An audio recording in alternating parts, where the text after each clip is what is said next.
तो जी बार बार गुजारिश की है कि बैठ के बात कर ले, ना ये जलसों जुलूसों से ये मामला हल होगा, ना तकरीरों से होगा।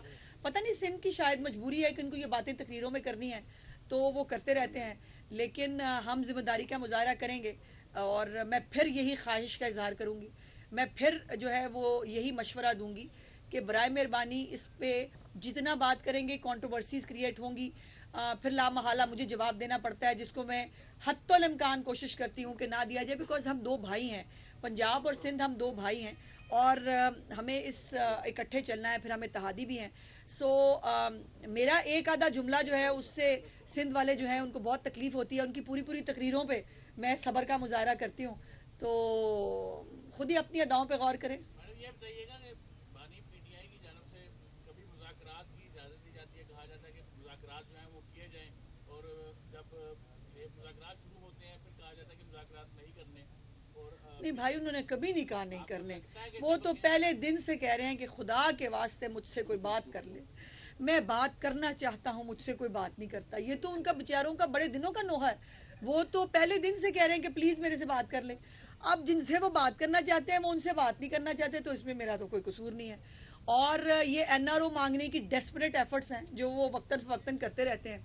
लेकिन वो जो उन्होंने वो जो एक वो लगाए हुए ना यूट्यूबर अपने, और कुछ ओवरसीज जिनको इनकलाब के दावे उन्होंने दिए थे, जिनको उन्होंने इनकलाब उनकी घुट्टी में डाला था, और वो उनको अब उनको जस्टिफाई करने के लिए और उनको वो कहते हैं ना सज्जी दिखा के खबी मारते हैं वो, और फिर उसको वो डिफेंड करने के लिए वो कहते हैं नहीं नहीं नहीं नहीं, मुज़ाकरात नहीं हो रहे, डील नहीं मांग रहे, हम तो बातचीत करना चाहते हैं। बंदा पूछे बातचीत का मतलब मुज़ाकरात ही होता है ना भाई, और क्या होता है?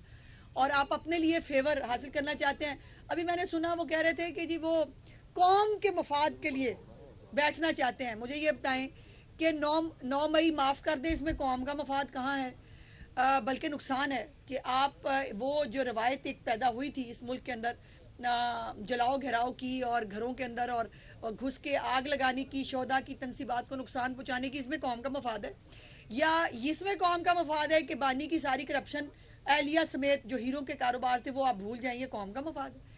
कौम का मफाद जब जब आता है ये हड़ताल पे चले जाते हैं, जब एसईओ होती है ये हड़ताल पे चले जाते हैं, लॉन्ग मार्च ले आते हैं। ये आईएमएफ का प्रोग्राम जो है वो शुरू होने लगता है, ये आईएमएफ को खत लिखवाते हैं, आईएमएफ के दफ्तरों के बाहर जो है कि एहतजाज करते हैं। कांग्रेसमैन जो है उनको लॉबियस्ट फर्म के जरिए हायर करके पाकिस्तान के खिलाफ साजिशें करते हैं। तो इमरान खान और उसकी पार्टी ने आज तक ना, जब वो हुकूमत में था उसने कौम के मफाद के लिए कोई काम किया, ना वो आज कर रहे हैं। और अल्लाह ने, ये भी मुकद्दर की बात होती है कि अल्लाह ने किसके हाथ से कौम का मफाद कराना है, तो इनके हाथ से अल्लाह ने कौम का मफाद कराना ही नहीं था, इसलिए कभी हुआ नहीं और आगे भी कोई उम्मीद ना रखें।